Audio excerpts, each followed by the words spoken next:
امریکا د جګړې څخه ستړې شوې ده او امریکایي سوله دلته راوړل غواړي. امریکایي سوله به په دې معنا نه وي چې د افغانستان تجزیه پکې، ځکه د امریکا ګټې هم د افغانستان په تجزیه کې خوندي نه دي. خو امریکایي سوله به په دې معنا وي چې موږ یوه قوي اردو ونه لرو چې دلته پاکستان خفه کړي. موږ باید یو پیاوړی او په ځان بسیا پوځ ونه لرو، همداسې هېواد په ټولو برخو کې بنان نه به مړه یو نه به ژوندي یو، نیم ژوندي به م ساتي.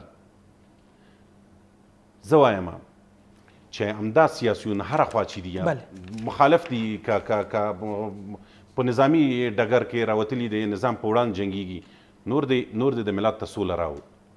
بس دا خوا هم طالبان چې وژل کېږي کونډې رنډې په همدې هېواد کې پاتې کېږي او دې خوا هم زموږ سرتېري اما اصولي صاحب فکر نه کوئ چې ملت ته د خپل برخلیک ټاکلو صلاحیت او واک ور نه کړل شي څنګه به ملت ته سوله راولي؟ مخکې مې اشاره وکړه چې خو هماغه کسان دي چې هم په جګړه کې ټوپک لرلو، اوس په سوله کې هم د سولې سفیران دي.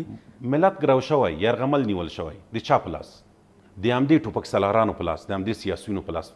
هماغه خلک چې قدرت سره ویشي هماغه راځي موږ ته سوله هم راوړي، هغه جګړه هم راته راوړي، هغه سفارتونه هم غواړي، هغه وزارتونه هم غواړي.